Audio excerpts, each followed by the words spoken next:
Halo pemirsa, dimanapun Anda berada, jumpa lagi bersama dengan saya Roni Francis. Kita akan membicarakan di sini adalah tentang Roni Metafisika, di mana kita akan berbicara tentang keberuntungan, bisnis, dan juga hubungan antar manusia. Masih di dalam fokus tema utama yang sama, yaitu adalah tentang bagaimana pendamping atau coach yang dapat Anda gunakan di dalam kehidupan pribadi Anda ataupun juga di dalam bisnis Anda. Dan bagaimana coach tersebut dapat membantu Anda nanti di kemudian hari dan di masa depan supaya Anda dapat berkinerja lebih baik, baik secara dari perusahaan ataupun dari kehidupan pribadi Anda. Dan terutama ini akan berpengaruh terhadap preferensi Anda. Bagaimana coach yang lahir dalam bulan tertentu mempunyai cara pandang dan juga mempunyai bagaimana cara pendekatan terhadap masalah yang ada dan penyelesaian. Sehingga akan membawa pengaruh kepada aktivitas yang dilakukan atau pekerjaan yang dilakukan supaya dapat mencapai tujuan yang Anda inginkan. Yuk mari kita lihat pada layar di balik saya ini. Seorang coach yang baik tentunya kalau kita berbicara adalah seorang coach yang profesional. Nah, profesional di sini kita berbicara bukan dari segi jangka waktu, pengalaman mereka dan berapa tahun mereka menjadi seorang coach. Walaupun mereka mempunyai pengalaman bertahun-tahun, berpuluh-puluh tahun, tetapi apabila mereka mengulangi hal yang sama dan mereka melakukan satu kesalahan yang sama bertahun-tahun dan diulang-ulang, maka itu menunjukkan ketidakprofesionalan dari diri para coach tersebut. Oleh karena itu, yang paling utama bagi diri para coach adalah bagaimana mereka mengatur secara profesional. Profesional dari kehidupan pribadi mereka, profesional ketika mereka lagi bekerja, profesional ketika mereka melakukan proses coaching tersebut. Jadi ketika ada masalah, mereka dapat melakukan secara profesional juga. Lalu kalau misalnya kita berbicara tentang preferensi, apabila kita berbicara preferensi, profesional itu adalah mengacu kepada pelanggan atau klien. Sehingga preferensi dari seorang coach tersebut menjadi nomor 2 dibandingkan dari preferensi pelanggan. Karena itu, kalau misalnya Anda mempunyai preferensi yang berbeda dari preferensi klien, maka Andalah yang harus menyesuaikan dengan klien. Nah, klien tersebut mungkin saja bisa mengutarakan tentang preferensi mereka. Tetapi apabila ada seorang klien yang ternyata tidak bisa mengutarakan tentang preferensi mereka, maka seorang coach wajib hukumnya untuk bisa dapat bertanya kepada klien mereka apa yang menjadi preferensi mereka dan bagaimana cara si seorang coach melakukan penyamaan persepsi dan pandangan. Sehingga inilah yang menunjukkan dari sisi profesionalnya. Apabila seorang coach tidak melakukan hal tersebut, maka inilah yang menjadi masalah tentang keprofesionalan itu sendiri. Dan banyak sekali orang-orang yang mengaku sebagai coach dan tidak profesional adalah orang-orang yang mengabaikan hal-hal yang sudah saya sebutkan tadi di atas. Nah, lalu bagaimana karakter dari seorang coach yang sebetulnya sangat dibutuhkan oleh klien atau si coachee? Yang pertama adalah dari seorang coach yang helpful atau orang-orang yang sangat membantu. Orang-orang yang sangat membantu ini adalah orang-orang yang mau untuk melakukan dengan tulus untuk bisa meningkatkan kehidupan dari si kliennya. Tentunya kalau misalnya kita berbicara dari segi bisnis coach, adalah orang-orang yang mau berpikir untuk seolah-olah bisnis itu adalah bisnis mereka. Dan mereka mau sepenuh hati untuk mau mengembangkan dari bisnis tersebut dan mengarahkan klien mereka supaya klien mereka itu akan jauh berkembang di tangan para bisnis coach tersebut. Lalu kalau misalnya kita berbicara tentang life coach, maka ini akan adalah seseorang yang jauh mengutamakan klien mereka, yang mau untuk klien mereka untuk bisa berpotensi secara maksimal, mau untuk si klien ini dapat menjadi seorang yang jauh luar biasa nanti ke depannya, mengurangi segala berbagai macam tantangan yang dihadapinya, sehingga akhirnya menjadi seorang yang luar biasa di kemudian harinya. Yang kedua adalah seorang yang skillful. Seorang skillful ini adalah seorang yang mempunyai kemampuan. Nah, kemampuan di sini bukan hanya semata-mata kemampuan coaching. Kadang-kadang yang dipikirkan di sini bukan adalah kemampuan coaching. Ada juga yang mengatakan seorang coach yang baik adalah seorang yang mempunyai pengalaman dalam sebuah industri. Nah, pengalaman di sebuah industri tidak semata-mata bahwa pengalaman tersebut akan langsung dapat di-copy-paste ke dalam bisnis dari si kliennya. Karena setiap bisnis, walaupun di dalam industri dan kategori yang sama, pastinya mempunyai DNA yang berbeda. Walaupun sama-sama jualan roti lapis, tentunya roti lapis tersebut mempunyai pasar yang berbeda. Sehingga pasarnya mempunyai perlakuan yang berbeda. Dan bagaimana seorang bisnis coach bisa menyamakan hal tersebut? itu adalah menandakan seorang business coach yang sangat-sangat profesional. Dan mereka mempunyai pengalaman di berbagai jenis industri, sehingga pengalaman tersebut yang mengasah menjadi seorang profesional business coach yang baik. Yang terakhir adalah sebuah karakter mindful. Mindful di sini adalah bagaimana seorang tersebut mengutamakan emosi dari klien mereka, sehingga ketika di dalam proses coaching, proses pengenalan emosi ini akan menjadi hal-hal yang penting. Apabila terjadi masalah di dalam proses coaching dan ternyata emosi dari klien tersebut tidak stabil, maka proses coaching dapat dihentikan. Atau Anda dapat membantu mereka sesuai dengan kemampuan Anda dan kompetensi Anda, supaya kemampuan dan kompetensi Anda ini dapat memaksimalkan lagi proses coaching yang ada. Karena kalau misalnya Anda sebagai seorang life coach dan Anda tidak dapat menggunakan kemampuan ini, maka Anda harus menunda prosesnya. Tentunya balik lagi ini menjadi yang pertama. Apabila seorang coach tersebut mindful tetapi dia tidak helpful, ya, dia sadar coach ini bermasalah tetapi dia tidak mau membantu, maka lebih cenderung dia akan banyak penundaan. Ingat, tahun kuda api adalah tahun banyak masalah. Kalau Anda banyak menunda, maka pastinya akan banyak masalah di kedepannya. Apabila ada banyak masalah ke depannya, maka yang timbul bukan penyelesaian tetapi adalah depresi. Dan ketika sudah depresi, maka penanganannya bukan dengan coaching lagi. Nah, ini adalah suatu hal yang harus Anda pikirkan baik-baik sebelum Anda mempunyai seorang coach. Baik dari segi bisnis coach ataupun dari segi life coach. Lalu, bagaimana orang-orang yang kita lihat pada tahun 2026, apa yang akan terjadi? Tahun 2026 adalah tahun kuda api. Kalau kita bercerita tahun kuda api di sini, kita berbicara dari segi bisnis coach, maka tantangan yang ada akan semakin besar. Nah, tantangan yang ada semakin besar, masalah yang ada semakin banyak, dan masalah yang ada semakin banyak dan bertubi-tubi, bahkan masalah tersebut sering kali tidak dapat diselesaikan sebelum waktunya. Oleh karena itu, ibaratnya kita lagi sedang melakukan kejar-kejaran. Ketika kita lagi melakukan kejar-kejaran, maka yang paling diutamakan adalah menyelesaikan masalah yang ada dengan cepat.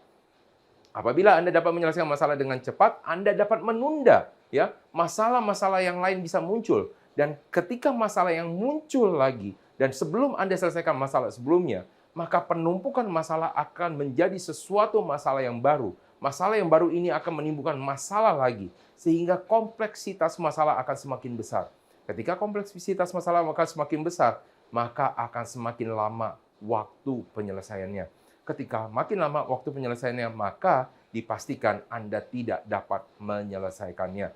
Maka paling penting di dalam tahun 2026, bagaimana cara Anda memilih seorang coach yang baik, memilih seorang coach yang profesional, yang dapat menyesuaikan dengan kondisi, yang dapat ingin helpful dan menyelesaikan dengan segera, menjadi fokus yang paling utama. Nah, nanti kita akan membahas per bulan, bagaimana coach yang lahir pada bulan tertentu akan mempunyai pandangan yang berbeda. Nah, jangan kemana-mana pemirsa, tetaplah bersama dengan kami. Roni Metafisika akan kembali sesaat lagi.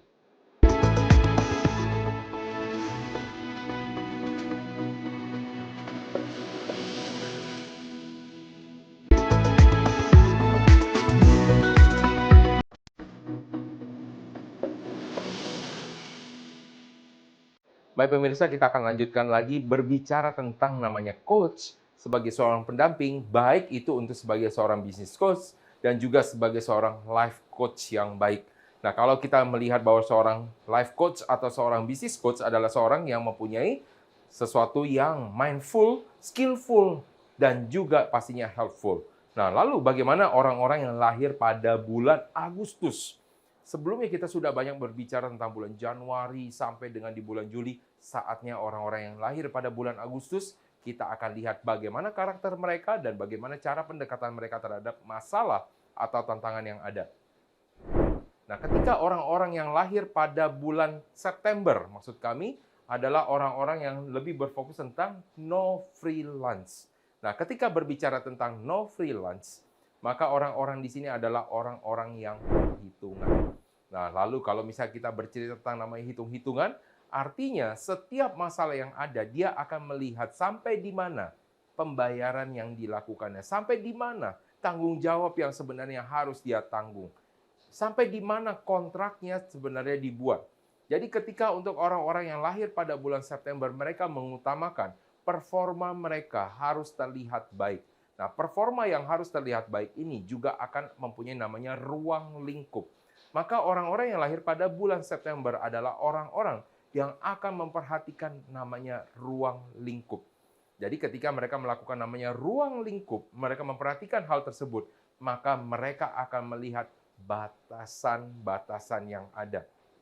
Kita melihat contoh, kalau orang-orang yang berpikir dari segi bisnis coach, seorang bisnis coach yang lahir pada bulan September, maka orang-orang tersebut akan lebih mengutamakan adalah tentang ruang lingkup bisnis yang ada. Jadi ketika ada masalah misalkan dengan para karyawan ataupun masih di dalam lingkup pekerjaan, nah mungkin itu dapat mereka bantu untuk selesaikan, bantu untuk bisa melakukan proses coachingnya. Akan tetapi apabila dalam sebuah bisnis ternyata yang menjadi masalah adalah konflik internal mereka yang ada di dalam rumah tangga. Dan ternyata rumah tangganya ini adalah dialami oleh karyawan mereka. Maka seorang bisnis tersebut akan melakukan angkat tangan. Mereka tidak mau untuk menyelesaikannya karena di luar daripada tanggung jawabnya. Apakah ini salah? Tentunya ini akan balik lagi kepada preferensinya. Nah, terkadang juga kita harus mengingatkan juga kepada para pemilik bisnis bahwa memang waktu bisnis coach tidak semuanya 100% untuk para pemilik bisnis karena mereka punya juga klien yang banyak. Nah, tentunya juga semua kerja keras juga harus ada upahnya walaupun mereka tidak meminta.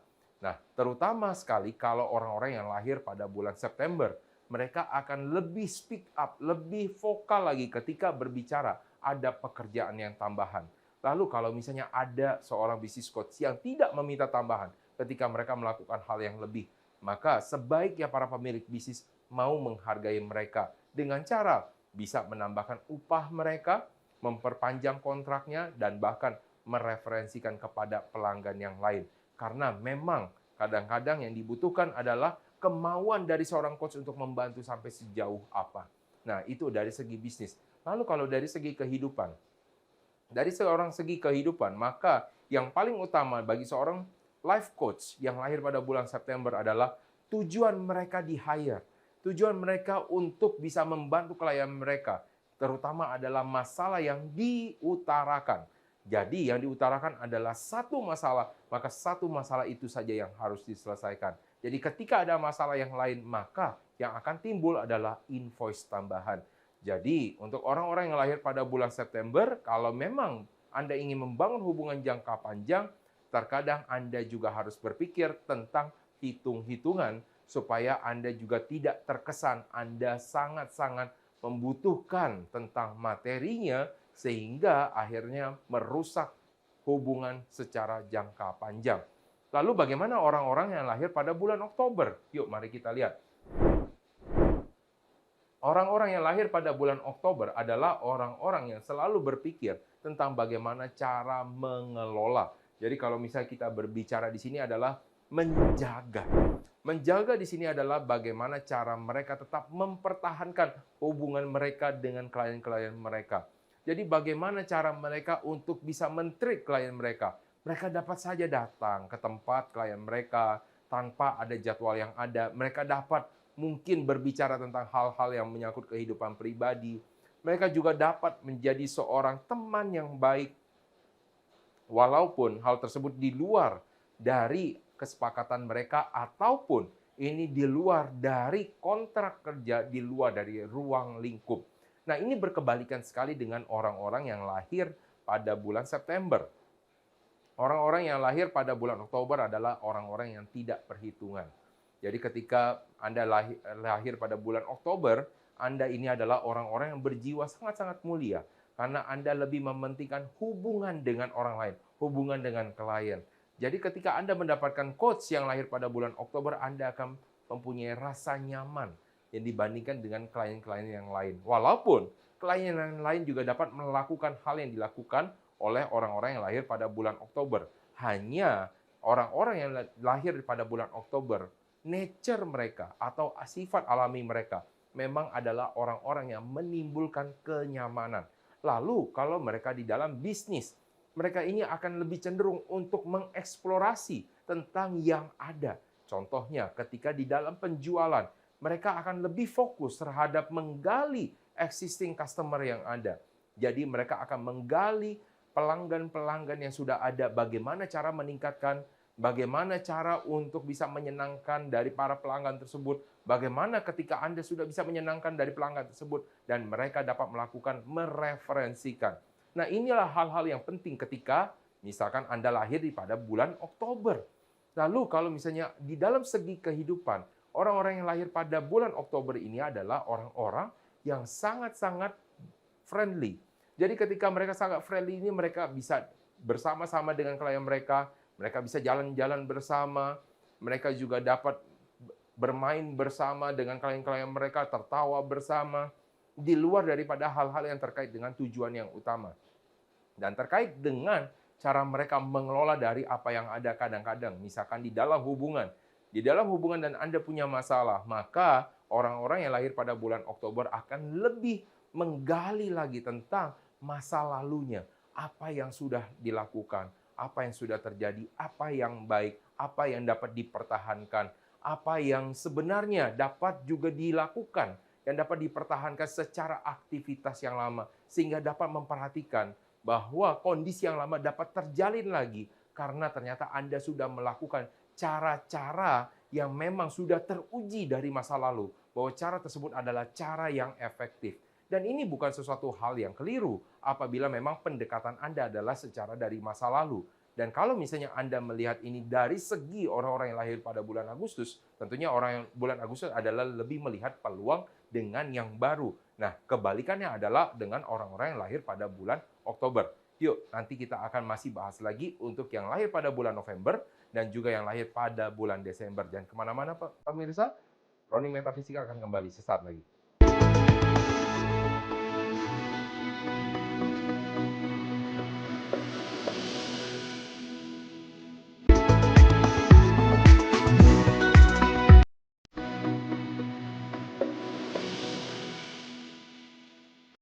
Baik pemirsa, kita akan lanjutkan lagi dan kita akan berbicara 2 bulan terakhir. Ya, 2 bulan terakhir bagaimana seorang coach yang lahir pada bulan November dan lahir pada bulan Desember. Bagaimana mereka dapat mengubah kehidupan Anda dan bagaimana cara pandang mereka terhadap sebuah tantangan ataupun masalah yang ada. Dan bagaimana cara pendekatan mereka ketika di dalam penyelesaian masalahnya yang ada. Dan bukan berarti di sini adalah preferensi mereka adalah yang terbaik, tetapi ini adalah cara berpikir mereka, cara pendekatan mereka. Kita akan mulai dari orang-orang yang lahir pada bulan November.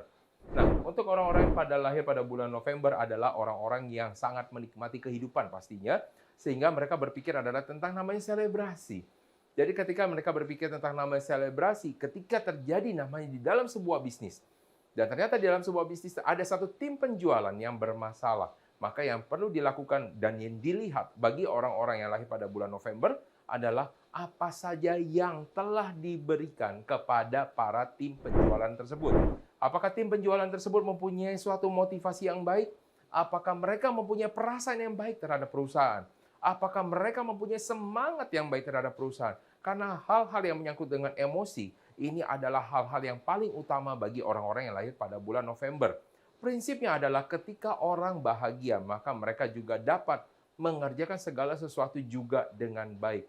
Tetapi apakah ini akan berdampak langsung? Tentunya ada banyak sekali pertimbangan di luar dari namanya emosi. Tetapi preferensi yang utama bagi orang-orang yang lahir pada bulan November adalah preferensi emosi. Bagaimana cara mereka mempertahankan emosi yang baik yang akan berpengaruh terhadap kehidupan bisnis dan juga kehidupan secara pribadi mereka. Lalu kita lanjut lagi dengan orang-orang tim sales atau tim penjualan. Dan ketika mereka tidak mendapatkan pengalaman yang baik, tidak ada perasaan yang nyaman di dalam namanya perusahaan, maka yang disarankan bagi perusahaan adalah melakukan pelekatan emosi dengan cara apa? Melakukan outbound. Ataupun juga dengan melakukan seminar motivasi dan lain-lain sebagainya. Atau dengan makan-makan kecil. Sehingga ini akan menjadi sebuah selebrasi dengan pencapaian apa yang ada, telah ada bersama-sama. Ini menjadi suatu hal ikatan yang penting bagi orang-orang yang lahir pada bulan November. Yang kedua adalah tentang gimmick. Apa yang akan diberikan kemudian sehingga bukan saja mereka di perusahaan sekali lagi hanya berpikir tentang pekerjaan, tetapi ada hal-hal lainnya. Contoh yang dapat dipikirkan, misalkan Pergi ke kantor biasanya orang cuma berpikir adalah untuk bekerja. Tetapi ternyata di kantor ada untuk di sela-sela kehidupan dari pekerjaannya, ternyata di sana juga disiapkan untuk tempat gym, tempat untuk main PlayStation, ataupun tempat untuk main biliar. Sehingga orang-orang yang datang ke tempat pekerjaan, datang ke kantor, bukan hanya mempunyai emosi ingin bekerja secara optimal, tetapi mereka juga ingin dapat bermain, bersenang-senang bersama dengan kawan-kawan rekan kerja yang ada di kantor. Dan gimmick-gimmick ini merupakan sesuatu hal yang mungkin dipikirkan oleh orang-orang yang lahir pada bulan November. Dan hal tersebut tentunya ada beberapa hal pertimbangan terkait dengan namanya anggaran. Apakah Anda punya anggarannya? Nah, ini adalah bentuk dari penyesuaian apabila anggaran Anda memang terbatas. Tidak harus semua yang harus dilakukan oleh orang-orang pada bulan November Anda lakukan untuk terhadap bisnis Anda. Lalu kalau misalnya Anda ternyata preferensi Anda berbeda dengan orang-orang yang lahir pada bulan November, maka bukan berarti Anda harus membuang mereka, tetapi Anda utarakan dulu preferensi Anda. Sehingga para coach tersebut dapat mengikuti Anda, sehingga para coach tersebut akan menyesuaikan dengan Anda. Para bisnis coach yang profesional, walaupun mereka mempunyai preferensi secara pribadi, pastinya mereka juga akan mau ikut dengan Anda kalau misalnya Anda mengutarakannya. Dan itu adalah hal yang paling penting. Dari segi kehidupan orang-orang yang lahir pada bulan November ini, apabila ada terjadi namanya masalah, maka penyelesaian paling utama adalah bagaimana membuat diri Anda bahagia. Apabila di dalam hubungan Anda ternyata terjadi masalah dan Anda memiliki seorang life coach yang lahir pada bulan November, maka hal yang pertama ditanyakan adalah bagaimana selama ini Anda merasakan bahagia? Kapan saja Anda merasakan bahagia? Apa yang Anda rasakan? Apa yang menjadi trigger paling utama, pemicu utama yang membuat Anda bahagia? Ketika Anda dapat mengenal semuanya itu, maka hal tersebut adalah hal yang akan diarahkan oleh para coach tersebut untuk bisa dilakukan bagi para coachee mereka. Sehingga coachee mereka mendapatkan sesuatu kebahagiaan di mana mereka melakukan sesuatu dan ada efek terhadap pribadi mereka. Yang kedua adalah tentang gimmick. Jadi bagaimana mereka berbicara tentang yang dilakukan bukan hanya dari segi kehidupan tentang hubungan, tetapi apa saja setelah dilakukan bersama dengan pasangan. Apa saja yang telah dilakukan bersama dengan rekan kerja. Apa saja yang dilakukan bersama dengan teman-temannya. Sehingga ini akan menjadi fokus utama dan akan menjadi sesuatu variasi. Karena mereka suka dengan variasi. Mereka suka bukan hanya dengan sesuatu hal yang hanya satu dan baku. Mereka suka berbeda-beda. Mereka suka keberagaman. Karena itu orang-orang yang lahir bulan November adalah orang-orang yang penuh dengan warna. Karena mereka penuh dengan selebrasi dan mereka penuh dengan namanya gimmick. Lalu orang-orang yang lahir bulan Desember bagaimana? Orang-orang yang lahir pada bulan Desember adalah orang-orang yang berpikir tentang namanya waktu. Jadi kalau misalnya Anda lihat di sini bahwa adalah orang-orang yang lahir bulan Desember, setiap kali mereka mengejar yang dikejar adalah waktu. Bagaimana mereka bisa hidup dengan lebih cepat, bagaimana mereka mendapatkan omset dengan cepat, bagaimana mereka bisa kaya dengan cepat, maka ini adalah sesuatu hal yang menggiurkan bagi orang-orang yang lahir pada bulan Desember. Maka kalau Anda menemukan seorang coach, bisnis coach, yang lahir pada bulan Desember adalah mereka yang lebih mengutamakan waktu, waktu, dan waktu. Maka ketika Anda berbicara dengan mereka, yang akan ditanya adalah tenggat waktu atau deadline. Kapan Anda mau sampai? Kapan Anda mau mulai? Berapa lama ini dikerjakan? Karena itu akan menjadi fokus utama. Kalau misalnya kita berbicara dari segi bisnis, berapa lama uang akan balik? Berapa lama modal kita akan bisa terbayar dengan penuh? Berapa lama supplier akan membayar? Berapa lama klien akan membayar juga? Nah, ini akan menjadi fokus yang paling utama adalah tentang waktu. Lalu kalau misalnya dari segi kehidupan maka seorang life coach juga mengutamakan adalah tentang waktu juga. Kalau misalnya kita berbicara soal hubungan, maka yang paling dilihat bagi seorang life coach adalah berapa lama waktu untuk bisa memperbaikinya. Apakah selama ini Anda lama untuk pulihnya dan bangkitnya? Maka yang diutamakan adalah apa pilihan yang paling tercepat. Apakah pilihan paling tercepat adalah pilihan yang paling baik? Tentunya belum tentu. Tetapi ketika fokus kita berbicara adalah tentang waktu, maka yang paling tercepat adalah yang paling baik menurut dari coach yang lahir pada bulan Desember. Dan apakah ini salah? Tentunya tidak, tergantung dari preferensi Anda. Maka profesionalisme ini akan sesuatu hal yang menjadi utama ketika Anda berbicara bagaimana proses coaching yang ada. Dan ketika Anda tidak suka dengan orang yang terburu-buru, berpikir selalu dengan ukuran waktu, maka akan sangat tidak cocok Anda berbicara dengan coach yang lahir pada bulan Desember. Nah pemirsa, kita sudah berbicara dari bulan Januari sampai dengan bulan Desember, bagaimana coach yang lahir pada bulan-bulan tersebut mempunyai cara pandang yang berbeda. Tentunya masih banyak lagi yang akan saya sampaikan. Maka Anda harus selalu saksikan program Roni Metafisika, karena saya akan membahas tentang bisnis keberuntungan dan juga hubungan antar manusia. Saya Roni Francis pamit undur diri, sampai jumpa di episode berikutnya.